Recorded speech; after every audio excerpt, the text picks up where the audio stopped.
Sejam bem-vindos ao canal Liberty Way. Hoje recebemos Denis Eliseevich, empresário e autor de um blog político ativo, ao qual recomendo que se inscrevam. Olá, Denis. Saudações. Por favor, inscrevam-se também no canal Liberty Way, curtam nossos vídeos, deixem comentários, compartilhem nossos vídeos com seus amigos e nós vamos conversar sobre os acontecimentos que estão ocorrendo em Genebra. Sabemos pelas notícias que não há muitas novidades, pois hoje é dia 17 de fevereiro, 9 horas da noite, no horário da Ucrânia, e sabemos que a primeira rodada de negociações terminou. Não se sabe exatamente o que foi discutido. Sabemos uma coisa: os russos foram para lá com a intenção de, pela terceira vez, manter aqueles acordos que foram feitos em Anchorage. Zelensky estava determinado que precisamos, com certeza, de garantias de segurança. Atualmente, sabemos que representantes da França e do Reino Unido se juntaram a eles voaram para lá para participar dessas negociações. É interessante porque, na sua opinião, a nossa delegação já não consegue lidar com isso. Eles vão apoiar espiritualmente, moralmente, por que eles querem participar disso? Os europeus estarão na parte não oficial, ou seja, após o término da parte oficial, os europeus estarão na parte não oficial. Por quê? Porque, infelizmente, o Reino Unido tem, em primeiro lugar, grande influência sobre nós e, em segundo lugar, essa questão diz respeito, em princípio, à arquitetura de segurança europeia.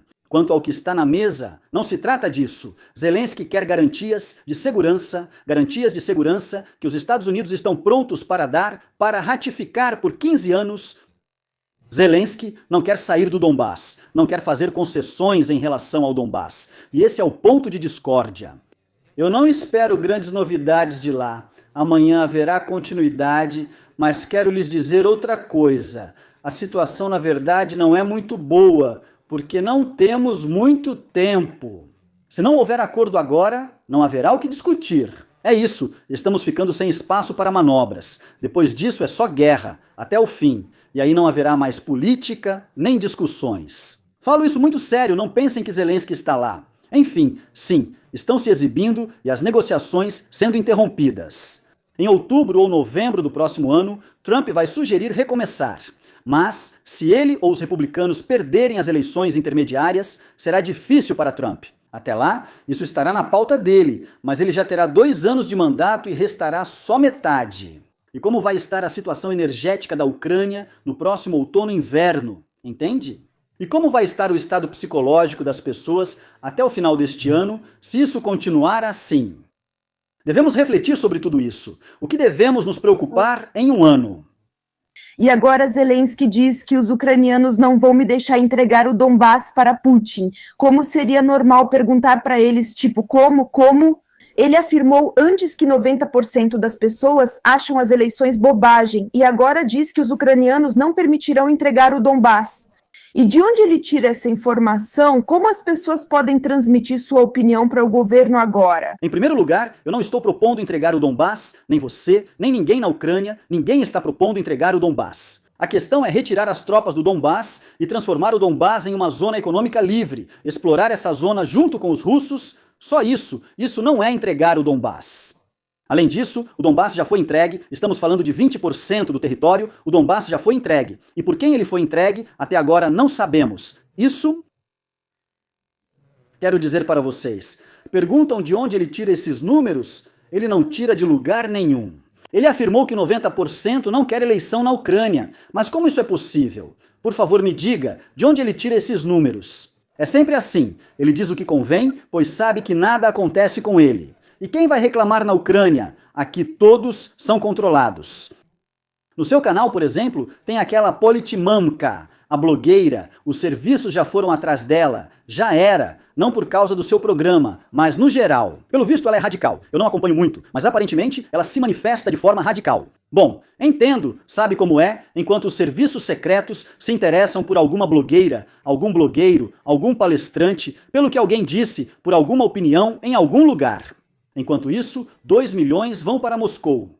Hoje, pelo caso Galushenko e pelo tribunal, vemos fatos interessantes que analisarei no meu canal. Está tudo claro, é preciso nomear alguém inconveniente, ele vai ser nosso agente russo, de tudo quanto é coisa, e a gente quietinho, e vocês, a sociedade, direcionem para lá, vão atrás dele, falem mal, escrevam, acusem de tudo, ele é o culpado, não atrapalhem a gente roubar o país. Vamos agora para Galushchenko. Quero te perguntar algo. Venislavski declarou que, antes dessas negociações, a opção ideal seria firmar um acordo na linha de contato. Ele disse que a situação se desenvolveu de tal forma que tanto a Ucrânia quanto a Rússia chegaram a um impasse ao mesmo tempo. Para resolver o impasse, o ideal seria cada um voltar à linha de demarcação. Você concorda? Nós dois, tanto o nosso lado quanto o deles, estamos juntos em uma situação da qual não dá para sair. Mas, em primeiro lugar, como sempre, não podemos, com você... Bem, pelo menos eu não posso discutir sobre Venislavski, porque ele não fala por si mesmo, fala como Venislavski. Esse é um cara cujo trabalho é aparecer na imprensa, fazer várias declarações bem chamativas que imediatamente atraem atenção. Quero dizer, é por ele que se regula, ou melhor, se mede a temperatura na sociedade. Vai lá e fala que a guerra é eterna, que o TCC é uma psyop russa e que precisamos estar na linha de demarcação. Isso, entende? Na política, hoje em dia, todos são atores, são fantoches, atrás das quais estão outras pessoas. E o Venislavski só tem o status de deputado do povo, não representa nada. Sobre a própria ideia de se separar pela linha de demarcação, que ambos os lados estão em um impasse, sim, ambos os lados estão em um impasse. Mas a questão é que Putin certamente tomará esses 20% em 1 ou 2 anos. Aos poucos, de grão em grão, ele vai tomar. Entende qual é o problema? Ou talvez não tome tudo de uma vez, mas vai pegar 70% dos 20% restantes. Isso vai ter um grande impacto, não vai? O que você acha? Ou seja, nós vamos controlar não 20% do Donbass, mas, por exemplo, 7% do Donbass em 1 ou 2 anos? Quantas pessoas vão morrer nesse tempo? Veja a mobilização dos centros de recrutamento e o que pode acontecer em 1 ano, as pessoas talvez estejam se atacando nas ruas. Olhe ali no que o país se transformou. Vão surgir dizendo um slogan sobre o capacete, mostrar nesses capacetes os pobres, os mortos, nossos atletas na linha de frente, desenhar, publicar e dizer: olhe, se preocupe com isso, não pense no capacete, só coloque e diga que está tudo bem. Na verdade, isso foi uma operação de informação em sua forma mais pura, cuidadosamente planejada pelos serviços especiais, executada cuidadosamente passo a passo. Eles sabiam que esse capacete levaria à desclassificação. E já criaram um fundo para isso, já está tudo pronto, o fundo Heraskevich, vão ajudar esses atletas de forma beneficente. E lá, aquele já doou tantos milhões, aquela Tatiana. Agora eu tenho uma pergunta, você quer ajudar alguém? Você sabe que existe uma pessoa específica, você tem o telefone dela, os dados bancários, tem tudo, ela está passando por dificuldades, você quer ajudar, então você vai lá e transfere o dinheiro para ela? Não, comigo aconteceu exatamente o mesmo com os primeiros atletas. De coração, se isso é feito, chegar e dizer: olha, vocês estão passando por uma grande dificuldade, uma tragédia, o nosso estado é fraco, não consegue ajudar, então aqui estão 10 milhões de grivnias da minha parte, e o outro diz: aqui estão 5 milhões da minha parte. É isso, ou seja, lembraram desses atletas justamente durante a Olimpíada, justamente depois do capacete, é sobre isso que precisamos falar. Mas tudo isso é feito para desviar a atenção. Mas para que serviu isso para esse atleta? Não é fácil alcançar esse nível. Toda a família participou, pois isso começa na infância. Alguém leva para os treinos, tem que ir até lá, bolsas, malas, uniformes, e isso não tem fim. Por que essa pessoa concordou com isso? Eu acho que é um trabalho colossal de mais de uma geração dessa família. Bem, eu mesmo passei por tudo isso e sei muito bem do que você está falando agora. Posso dizer que, no final, tudo depende da pessoa. Na Ucrânia, isso é comum desde a era soviética, tudo é culpa do passado comunista. O que foi a União Soviética?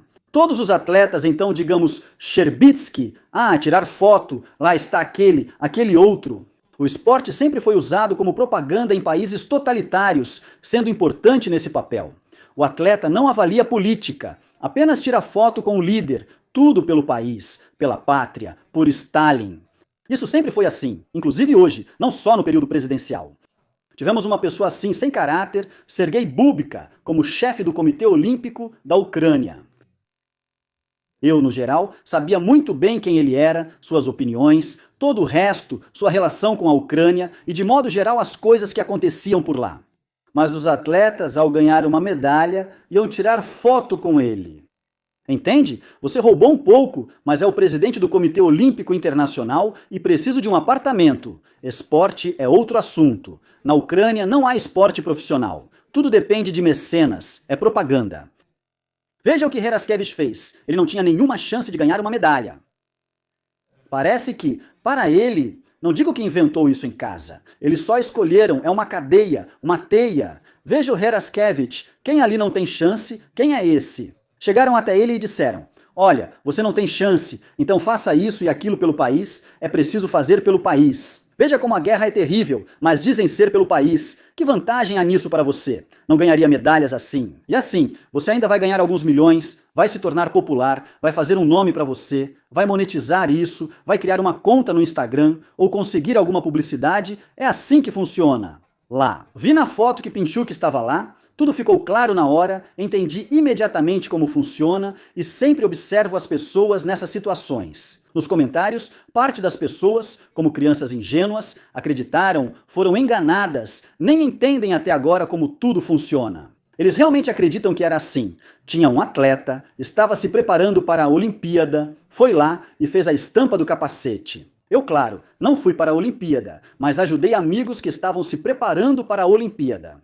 E eu vou te dizer, são meses de total, como posso dizer, afastamento de tudo, imersão, total abnegação. Na verdade, o esporte profissional já é abnegação, mas isso é uma abnegação completa. Lá você nunca pensa em capacete, em nenhuma situação.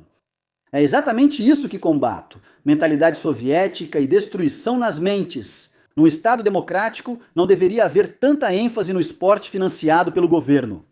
Mas tudo bem, vou acabar voltando a esse tema profissional. Agora, aliás, nessa situação foram impostas sanções a 10 atletas russos. É uma pena que os atletas, pessoas que dedicaram suas vidas ao esporte, e não só eles, mas várias gerações de suas famílias também dedicaram suas vidas ao esporte. E tudo isso está acontecendo por causa da política.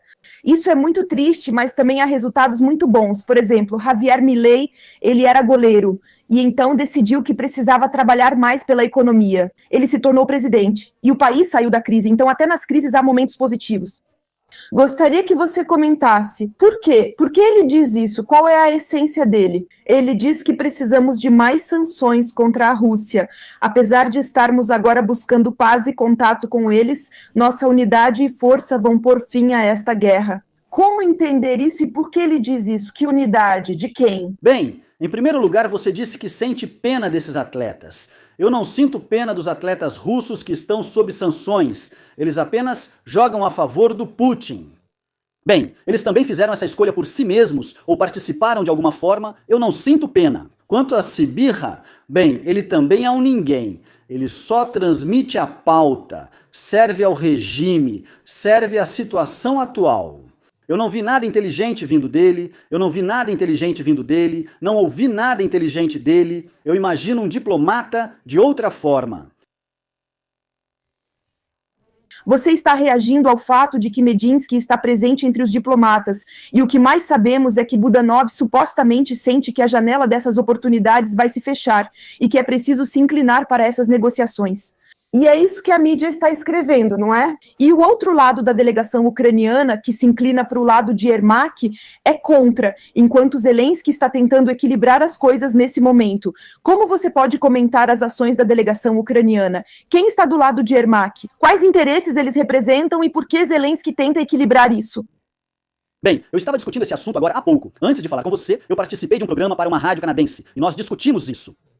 Primeiramente, sei exatamente 2 sobrenomes das delegações centrais que entendem ser necessário fazer concessões para acabar com a guerra. Eles não querem ceder, só aceitam que não há alternativa agora e estão prontos, mas Zelensky não. Sibirra é do grupo de Yermak. Zelensky não está equilibrando pontos de vista. Pense bem, como um chefe de Estado pode não ter opinião clara sobre tema tão relevante? Ou seja, eu entendo se eu fosse o presidente. Ou, olhando para qualquer outro presidente de um país, ele deveria ter sua própria opinião e seu próprio ponto de vista sobre tudo. Como o presidente, após 4 anos, ainda hesita em acabar com a guerra. Está tudo claro. Como isso é possível? A delegação, entende? É como posso dizer isso? Você monta uma equipe para um negócio, mas não define nenhuma tarefa. Resumindo, você vai para o trabalho, cada um faz o seu, mas ninguém precisa ganhar dinheiro. Então como é que fica? O que é isso? É assim que o Estado funciona. Isso é muito bom, isso não é equilíbrio. Isso é equilíbrio. Ele está pronto tanto para um caminho quanto para o outro, caso isso lhe garanta o poder. Se amanhã houver um formato que lhe garanta o poder e ao mesmo tempo for preciso buscar um cessar-fogo, realizar eleições que ele certamente vencerá, ele dirá: nenhuma guerra, eleições, democracia, vou para as eleições. Se amanhã essa possibilidade não existir, ele dirá: que eleições? Estamos em guerra, 90% são contra. Como ele disse naquela entrevista para o Político em Munique. É assim que tudo funciona, exatamente como é. E até agora eu não entendo como é possível negociar.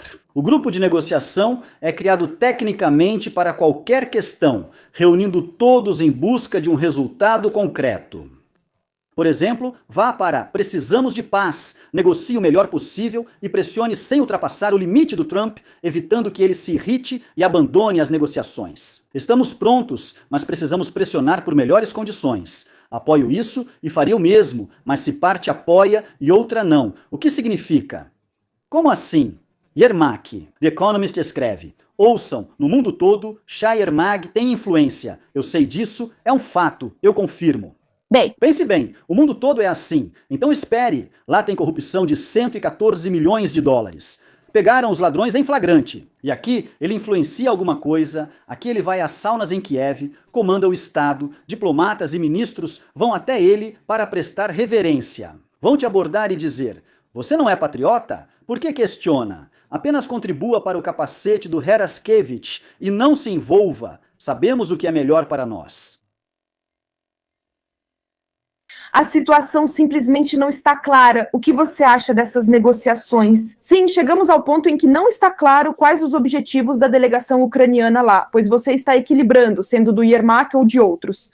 Isso foi organizado, por assim dizer, sob o pretexto dessas negociações que o mesmo grupo americano de negociações organizou em relação ao Irã. Será que realmente se dedicaram totalmente a isso? Porque sabemos que antes da Ucrânia, os iranianos estavam presentes lá.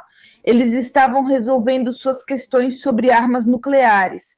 E de forma alguma, isso atrapalha. O Trump agora não está usando a diplomacia clássica. Nem o Witkoff, nem o Kushner. Eles não são diplomatas. São apenas pessoas do mundo dos negócios que sabem negociar muito bem. Não pelos livros, mas pela prática. Entende? Não pelas leis da diplomacia. Eles seguem o protocolo e os limites da decência, mas não agem como políticos profissionais, e sim como pragmáticos ou empresários. O mundo mudou e pessoas assim são necessárias em todos os lugares.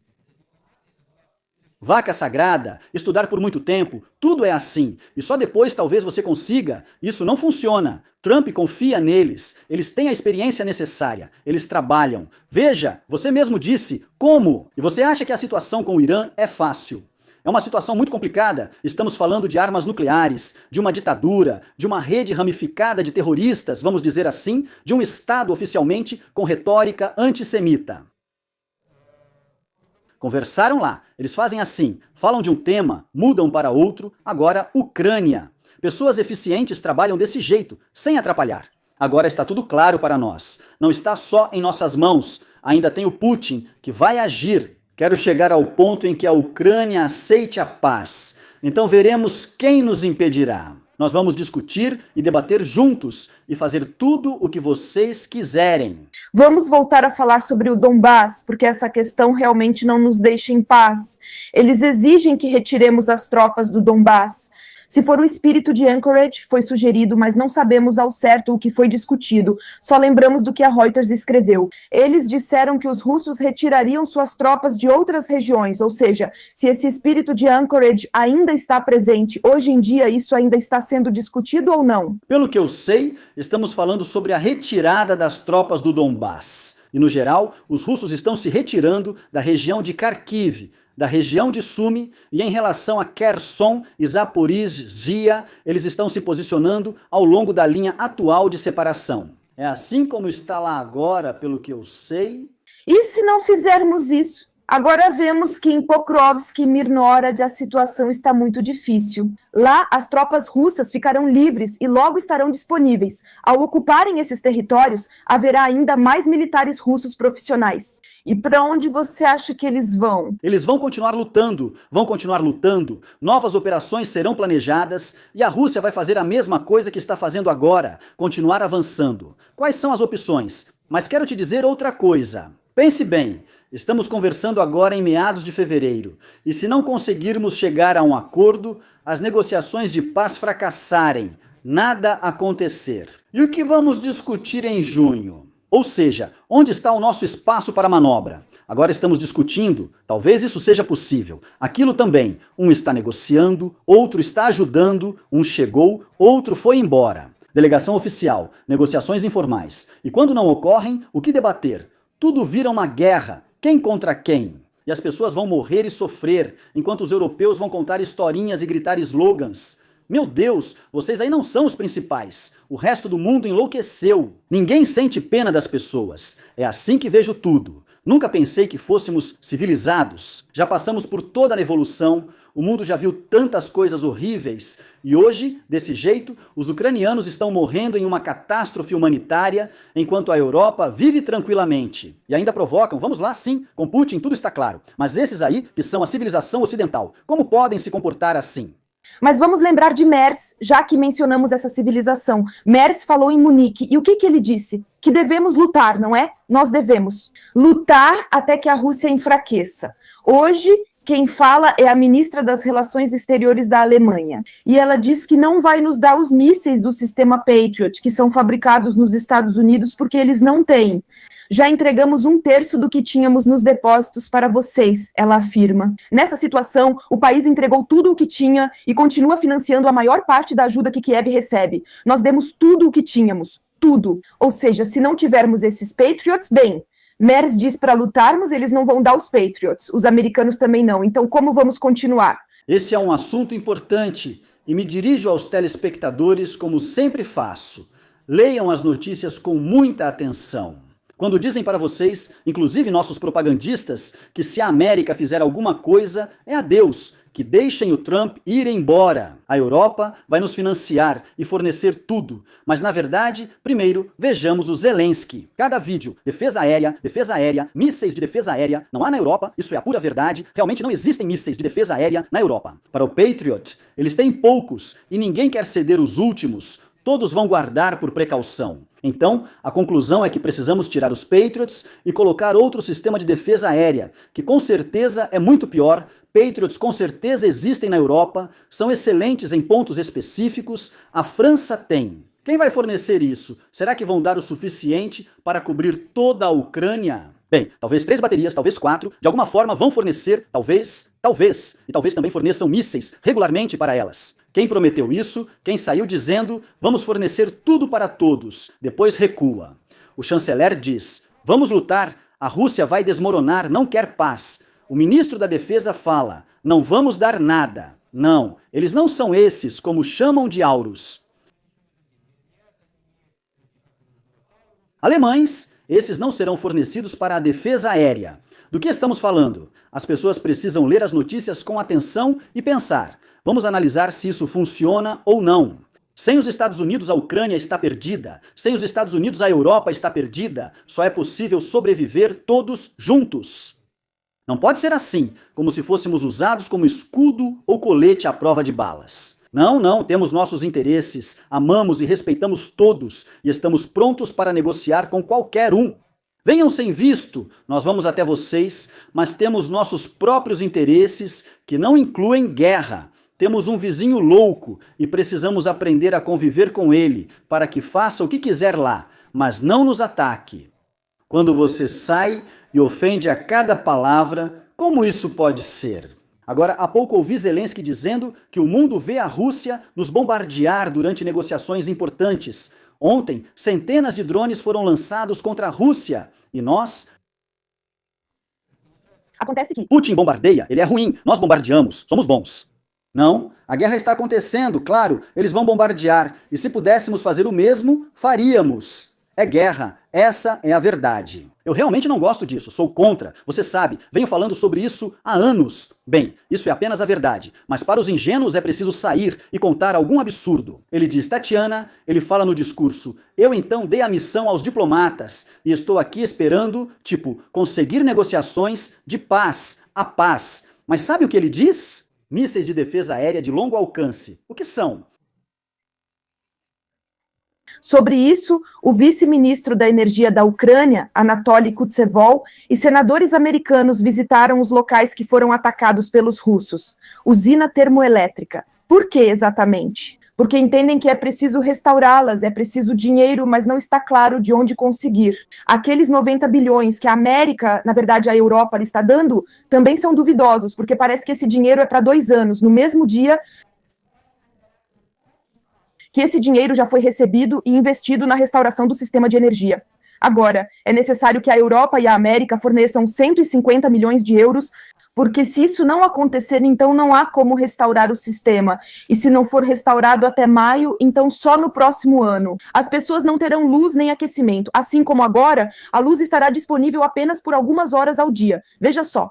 Todos lá estavam felizes. Deram 90 bilhões de euros, mas hoje surge, eu disse a vocês que isso não resolve nada, hoje surge que precisam de mais 150 milhões. Sabe por quê?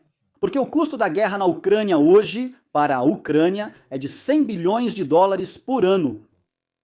Nos primeiros anos, ela custava 80 bilhões, agora ficou mais cara. Custa 100 bilhões por ano. 100 bilhões por ano. Pense nisso, isso é 1/10 de trilhão de dólares, são números astronômicos. Na guerra, não para construção, prosperidade, reformas, transição, período de transição, mas para a guerra, jogado fora. E deem mais 150... Concluímos que não há dinheiro para financiar a guerra e não podemos lutar assim. E nos oferecem um fim ruim, muito ruim para a guerra, mas que permitirá à Ucrânia sobreviver e ter uma chance de prosperar. Entende? É isso mesmo. Quando você continua a guerra, não há boas perspectivas. Com certeza, se a guerra continuar, pessoas vão morrer e se parar, com certeza não vão morrer. Para alguns, isso não é argumento. Eu digo, 100 bilhões de dólares, de onde virão? Agora são as termoelétricas. 150... Você sabe que o bombardeio de ontem da Rússia não foi o último. O frio está voltando a Kiev e a Ucrânia, chegando a menos 15 ou 17 graus à noite. Putin ainda atacará mais algumas vezes e no verão atacará de novo, ou a Rússia ficará meio ano sem atacar. Mas alguém atacará e continuarão construindo drones, como se fosse interminável. Temos problemas na defesa aérea e eles vão explorar isso, em que apostam, mas há uma diferença importante aqui. Digo coisas desagradáveis porque a realidade é ruim e não gosto disso, mas é o que temos, enquanto esses aqui só discutem e criam fantasias. É como esse Kostenko que chega falando, nós podemos apresentar, e aí começa. 300 trilhões, 250 aviões, 1 milhão de voluntários. Sense, conte agora como fizeram isso. Essa é a grande diferença. E aqui eu já preciso me dirigir às pessoas, enquanto as pessoas mesmas não quiserem, propostas de paz real, chances reais de sucesso, esses Kostenko vão prosperar. Isso é a DTEC, é uma organização privada que fornece eletricidade para a Ucrânia. Eles dizem que precisam de 150 milhões de euros que a Europa e os Estados Unidos deveriam dar. O que você acha como as organizações privadas que prestam serviços aos ucranianos poderiam evitar pedir dinheiro aos americanos e europeus? Como pedir dinheiro aos americanos se dizem, terminem a guerra, não vamos dar dinheiro? Respondemos, sem ajuda ficamos sem luz. O resto é triste.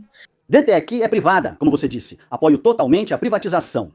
Agora podem dizer, tá vendo como você é assim que os privados fazem. Mas não é por ser privada, e sim por ser monopólio. A DTEC é monopolista. Agora imagine se houvesse 3 empresas fornecedoras de serviços de energia. Haveria concorrência, as pessoas entenderiam. Vou contar para vocês. Estou simulando uma situação. Imaginem tudo privatizado na Ucrânia. Bem, a guerra não teria acontecido nesse cenário, mas vamos supor que aconteceu e há 3 operadores de fornecimento de energia e Putin está bombardeando e 2 operadores, as pessoas ficam sem luz. Mas o terceiro, digamos assim, garante tudo, conserta tudo, tudo funciona com ele. E as pessoas olham e pensam, por que precisamos dos outros? Nós mudamos para aquele que faz tudo, que tem dinheiro, que tem, enfim, possibilidades. Não importa como pagamos, queremos receber tudo, mesmo durante a guerra. É assim que o mercado funciona. Por um lado, é compreensível, pois são circunstâncias imprevistas e o país está sendo bombardeado. Como gostamos de dizer, é uma empresa estratégica, mesmo sendo privada. Bem, isso aí é o ápice de um Estado errado, quero dizer, de um Estado mal estruturado, tudo é assim. Ao contrário, Mas eu sei que, acredite, a DTEC, o Renat Leonidovich não vai trabalhar com prejuízo. Pode acreditar em mim, está tudo ótimo lá. E todos eles sabem o que fazem e como fazem. Não o culpo, ele é empresário e precisa lucrar. Esse é o objetivo de todo empresário. Não tenho nada contra. A minha questão é estatal. A minha questão é estatal. O problema é que as tarifas para as pessoas vão aumentar, mas não nos garantem que esse dinheiro não será roubado. De novo, Galushchenko queria deixar o país, ele disse que não queria, que foi assim que aconteceu. Então disseram a ele, é necessário, o que você está dizendo? Sim, por acaso ele estava indo visitar os filhos e a esposa. Ele precisa pagar 400 milhões de fiança, ele disse que não tem esse dinheiro, que é muito. Quando o juiz perguntou quanto ele estava disposto a pagar, ele disse, bem, 20 a 30 milhões, 20 a 30 milhões. Um ministro pode ter esse dinheiro se não houvesse corrupção, um funcionário público, pode-se dizer assim, um funcionário público. Uma reserva de 20 a 30 milhões. Absurdo. Poderiam ter, se não poderiam. Se for para ser honesto, não poderiam ter. E olha, ele tem 400, tem pessoas que o apoiam, que poderiam dar esses 400, mas agora está em 200. Você sabe, né? O tribunal estipulou 5 milhões de dólares lá, 4 e pouco, muito dinheiro, mas ele é tão pobre. Bem, meio milhãozinho. Bem, eu daria 1.800. Toda essa situação mostra que tudo está indo errado. E tudo, como eu já disse, está organizado de forma errada. E está tudo na superfície. Não precisa ser muito inteligente. Disseram recentemente que devemos fixar a luz em 8 grivnias e 50 copeques por quilowatt. Bem, para as pessoas, para os não comerciais, 116. E tudo vai ficar então, talvez, mas não é certo, normal. Mas 2 bilhões foram para Moscou. A empresa estatal Energoatom, 2 bilhões foram embora. O ministro está sendo julgado, pensem bem, as pessoas estão sem luz e estão julgando o ministro da Energia. Bem, o ex-ministro da Energia. Qual era? O ministro da Justiça já respondeu pela justiça na Ucrânia antes disso. Sim. Sim, antes, em 2014. E agora veja, até aqui. Hoje você é especialista em direito, amanhã já é engenheiro de energia, como Fyodorov, uma hora ele é de TI, hoje já está na defesa. Bem, isso já, entende? Não poderia ser mais óbvio. Simplesmente não poderia ser mais óbvio. Isso tudo é um sistema que se autodestrói e mais cedo ou mais tarde ele vai acabar autodestruído, só que junto com a Ucrânia. E essas sanguessugas, individualmente, sugavam tudo da Ucrânia e continuam fazendo isso. Peço que reflitam, lembrem-se das guerras. Nem precisamos citar a Segunda Guerra Mundial. A última foi agora em Israel. Vocês conseguem imaginar Israel ficando sem luz? E aí algum ministro sendo julgado? Não dá para imaginar, não entra na cabeça. Aqui isso é normal. E se as pessoas já veem e já aconteceu assim, direcionem a negatividade para cá. Não, agora eles vão, sabe o quê? Procurar inimigos para si mesmos. No planeta. Ah, porque não está na língua certa, porque você não reza do jeito certo, porque você não gosta daquele, você é pró-Rússia, russo, e assim vai e continua. A Fox News caracterizou hoje essa situação com Galushchenko e o chamou de aliado de Zelensky. Aliado? Foi assim que escreveram, aliado. Zelensky foi detido enquanto tentava fugir da Ucrânia. O que você acha? Por que só ele recebeu a suspeita e por que tão tarde? Essa operação do Ministério das Relações Exteriores já aconteceu, quem sabe quando, e já se passaram exatamente 3 meses. Por que só agora entregaram essa suspeita para ele? Por que só agora querem supostamente responsabilizá-lo? Se Zelensky é aliado, o que deve acontecer depois? Legendas! Bem, vamos começar do início. Você mesmo disse, começou com a Fox News. Poderiam ter escrito...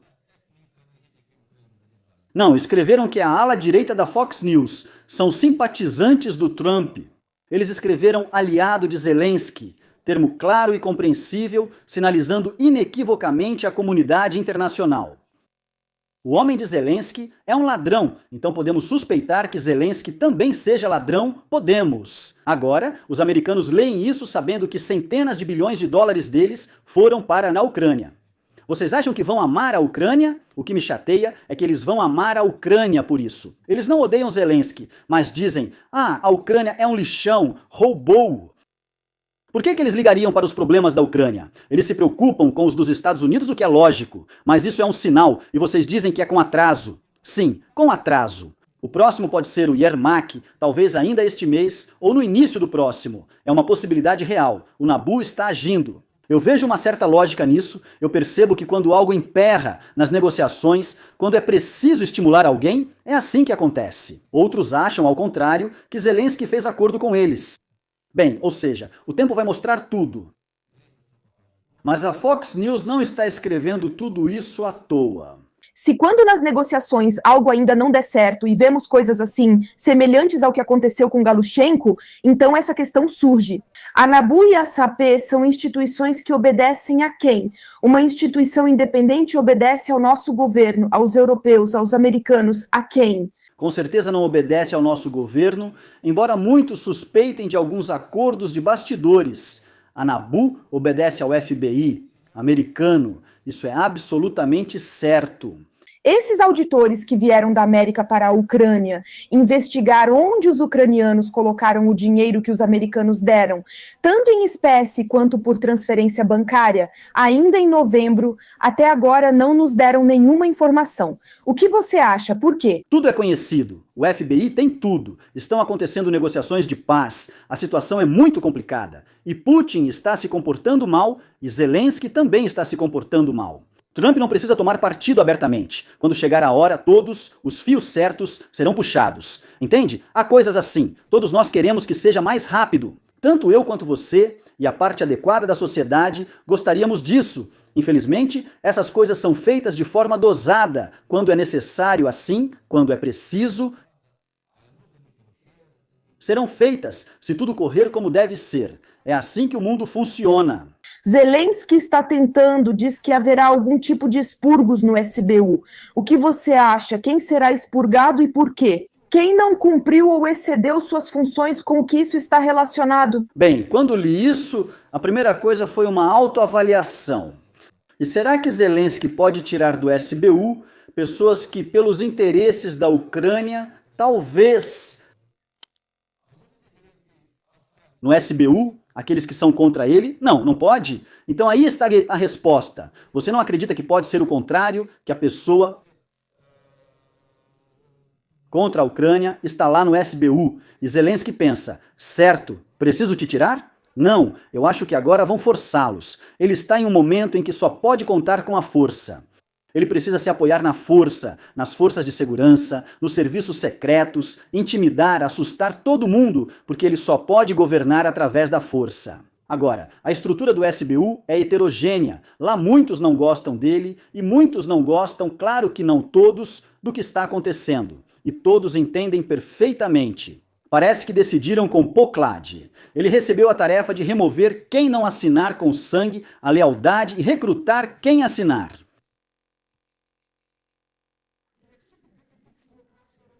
E resumir o que ouvimos em Munique, porque lá falaram sobre isso. Nos deram um prêmio.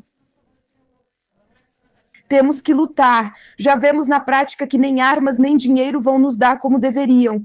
Vão dar só slogans, como aquela que disse que na Ucrânia deveria haver menos pessoas, menos militares, então que seja assim também na Rússia. Mas como fazer isso, ela não explicou. Só slogans e amanhã, se as negociações não terminarem com algo lógico, o que vem depois? Amanhã elas não vão dar em nada. Já estou dizendo agora. Só espero que não parem de vez. Por enquanto, não vão dar em nada. Se Deus quiser, algum progresso. Sobre os europeus, já falei disso hoje em outro programa, de forma emocional. Mas posso dizer para vocês, tenho medo pelo mundo, que nosso país sofre tanto, as pessoas sofrem tanto, e eles ficam com esses slogans bombásticos, tanta falsidade, sempre sorrindo. Eles entendem em que condições a Ucrânia vive, nosso povo, eles entendem o tamanho do prejuízo ao nosso país, o dano que foi causado ao nosso país. Eles sabem como é passar dias sem luz, aquecimento, sob mísseis e drones. Eles entendem o que é passar 4 anos em estado de guerra no centro da Europa, nos nossos tempos, quando as pessoas normais se divertem, viajam, fazem o que querem, se realizam, têm tecnologia, isso não é normal. E ela entende que a geração jovem já não estuda mais. 4 anos. Durante a guerra e a pandemia, foram 6 anos sem estudo, a educação ficou péssima, mas isso já nem importa. Que eles reflitam. Ela sabe quantos jovens deixaram a Ucrânia. Eles não se importam com isso. E eu digo, estou surpreso, mas ao menos alguém deveria ir à Europa e dizer: isso está errado, são pessoas vivas, é um país corrupto, ruim, etc. Isso já é outro assunto. Pessoas vivas sofrem, morrem e enfrentam tormentos. Vamos parar com isso. Não, vocês só falam slogans, slogans, slogans, palavras bonitas e meio que colocam a situação assim. Você não gosta disso, então você está do lado do Putin. É tudo muito simples. Muito obrigada pela conversa. Seguimos acreditando e esperando os resultados dessas negociações. E o que acontecerá depois? Por favor, inscrevam-se, queridos espectadores, no canal do Denis Eliseevich, inscrevam-se no Liberty UA. Muito obrigada por estarem conosco. Até a próxima. Obrigada.